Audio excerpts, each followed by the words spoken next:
যারা লাউ দিয়ে চিংড়ি মাছ খেতে পছন্দ করো না তাদের জন্য একটা নতুন রেসিপি, ডিম দিয়ে লাউ। একদম নতুনত্ব রেসিপিটা কিন্তু ভীষণ সিম্পল।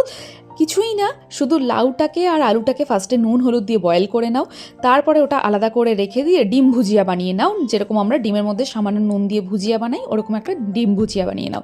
তারপরে কড়াইতে আরেকটু সামান্য তেল দিয়ে ফোড়নে দাও শুকনো লঙ্কা, জিরে, পেঁয়াজ কুচি আর একটু থেতো করে রাখা রসুন। ব্যাস, এটাকে ফোড়নে দিয়ে নাড়াচাড়া করে নাও।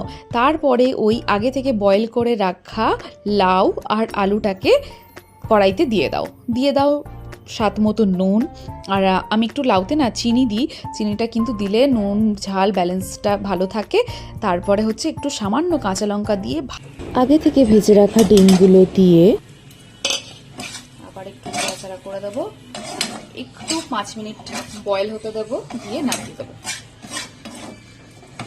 খুব সিম্পল একটা রেসিপি, বাড়িতে কিন্তু আমরা প্রচুর খাই এটা, আর খুব হেলদিও রেসিপিটা। লাউ খাওয়া তো ভীষণই ভালো, আর এর মধ্যে কিন্তু বেশি কিছু মশলাপাতি, খুব বেশি তেল ইউজ হয় না। তোমরাও কিন্তু বাড়িতে এটা ট্রাই করতে পারো। Thank you.